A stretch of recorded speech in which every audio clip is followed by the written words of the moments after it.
دہشت گردی کے خلاف جنگ، جس کا آغاز 11 ستمبر 2001 کو ورلڈ ٹریڈ سینٹر پر حملے سے ہوا، اسے آنن فانن ایک عالمی جنگ میں تبدیل کر دیا گیا۔ دو عمارتوں کا گرنا اور چند ہزار لوگوں کا مرنا اس قدر بڑا جرم بنا دیا گیا، جس کی پاداش میں ایک نہتے اور بے سر و سامان ملک افغانستان پر چڑھ دوڑنے کا لائسنس اس اقوام متحدہ نے دیا، جس کا قیام اس لیے ہوا تھا کہ وہ امن کی ضمانتیں حاصل کرے اور جنگوں کو روکے۔ پاکستان کو پڑوس میں ہونے کی وجہ سے ایک بار بہت زیادہ اہمیت مل گئی۔ کچھ ہمیں بھی امریکہ کی نظروں میں ایک بار پھر جگمگانے کا شوق چڑھا ہوا تھا۔ ہماری ذلت اور رسوائی یہاں تک آ پہنچی تھی کہ امریکی صدر بل کلنٹن نے 17 مارچ سے 25 مارچ 2000 تک 7 دن بھارت میں گزارے اور اعتراف کیا کہ ہم نے 22 سال بھارت کو نظر انداز کیا، لیکن اب یہ ہمارا آئندہ کا دوست اور حلیف ہوگا۔ پاکستان کی 50 سالہ وفاداری کا یہ صلہ دیا گیا کہ ہماری سرزمین پر چند لمحے قدم رکھا، ایک وائسرائے کی طرح ٹیلی ویژن پر پاکستانی قوم سے خطاب کیا،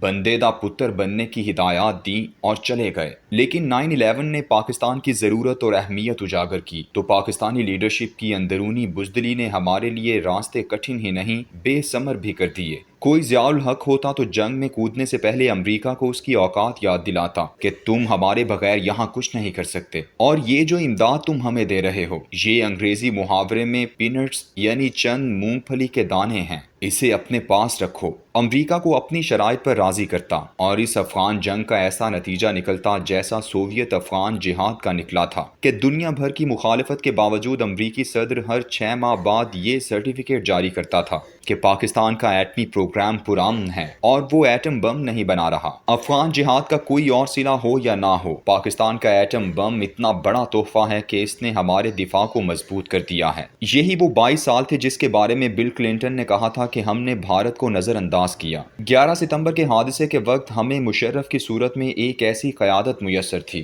جسے اسپائن لیس یعنی بغیر ریڑھ کی ہڈی والی قیادت کہتے ہیں۔ امریکہ کے سامنے ایسے جھکے کہ پاکستان کی مدد سے 7 اکتوبر 2001 میں امریکی افواج جب افغانستان میں داخل ہوئیں تو وہ ایسے افغان دستوں کے ہمراہ کابل آئے ہیں جن کا اوڑھنا بچھونا پاکستان دشمنی اور بھارت دوستی تھا۔ شمالی اتحاد، جسے بھارت، تاجکستان اور ایران کے ذریعے مسلسل فوجی اور مالی مدد فراہم کرتا چلا آ رہا تھا۔ 7 اکتوبر 2001 سے 15 اگست 2021 تک 20 سال افغانستان امریکی سرپرستی میں پاکستان مخالف بھارتی بیس کیمپ بنا رہا۔ جو بھی حکومت وہاں برسر اقتدار لائی گئی، اس کا جھکاؤ بھارت کی جانب تھا۔ بھارت ان کی منصوبہ بندی میں شامل تھا اور ان کی فوج اور پولیس کی ٹریننگ کا ذمہ دار بھی۔ $3 ارب کی سرمایہ کاری میں جہاں پارلیمنٹ کی بلڈنگ اور سلما ڈیم بنایا گیا، وہاں پاکستان میں تخریب کاری کے لیے جگہ جگہ 66 کیمپ بھی قائم کیے گئے۔ لیکن 15 اگست 2021 کو طالبان نے جس ملک کو عملی طور پر کان سے پکڑ کر نکالا،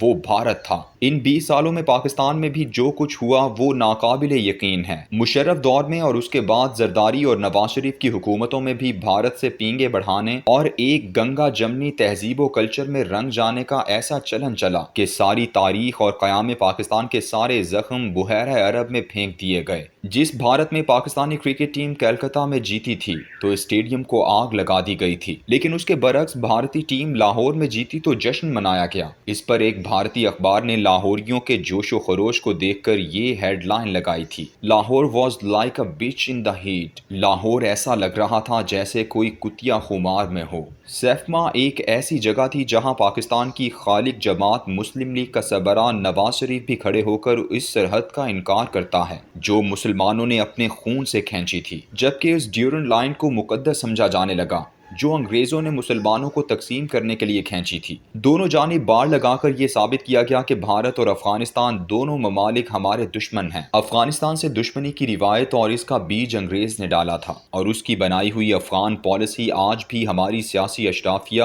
اور عسکری قیادت میں احترام کی نظر سے دیکھی جاتی ہے۔ اس کی وجہ 1845 میں انگریز کی کابل میں ذلت آمیز شکست تھی، اور انگریز نے یہ جان لیا تھا کہ افغانستان ایک ناقابل شکست سرزمین ہے۔ اس لیے اس نے گندمک معاہدے کے بعد ڈیورنڈ لائن پر پختہ مورچے بنا کر اسے دشمن علاقہ قرار دے دیا۔ وہ سرزمین جس کے محلہ حجویر ضلع غزنی سے داتا گنج بخش رحمۃ اللہ علیہ تشریف لائے، جہاں کے ابو الحسن خرفانی کے خرقے کی برکت سے شہاب الدین غوری کو فتح نصیب ہوئی تھی، جہاں کے ہرات شہر میں پیدا ہونے والے مولانا جامی کی نعتیں ہم آج بھی پڑھتے ہیں، جہاں کہ بلخ شہر میں پیدا ہونے والے مولانا روم کا فلسفہ اور شاعری ہماری تہذیب و ادب کا حصہ ہے۔ ہماری تمام روایات، ہمارا لباس، ہماری شاعری، ہمارے کھانے، ہماری موسیقی، یہاں تک کہ ہمارا سیاسی رشتہ بھی افغانستان سے جڑا ہوا ہے، جہاں سے محمود غزنوی سے لے کر ظہیر الدین بابر تک سب ہماری شناخت کے امین تھے۔ لیکن ہمیں ان 20 سالوں میں دھکیل کر اس گنگا جمنی تہذیب کے چرنوں میں پھینکنے کی کوشش کی گئی۔ مسلمان ممالک خصوصاً افغانستان، ایران اور روس سے آزاد مسلمان ریاستوں کی تنظیم کو زبردستی غیر فعال کیا گیا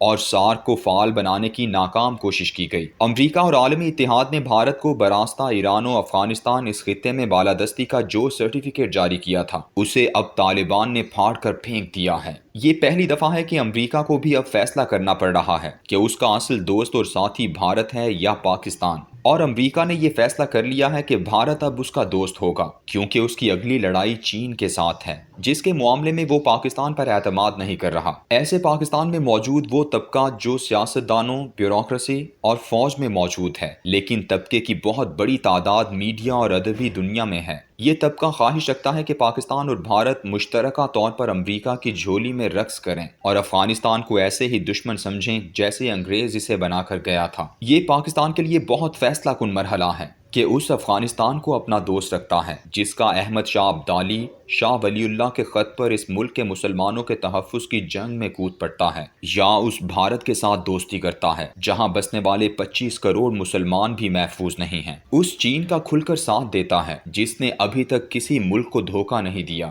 یا اس امریکہ کا ساتھ دیتا ہے جس کی پاکستان کے ساتھ فریب اور دھوکہ دہی کی ایک لمبی تاریخ ہے۔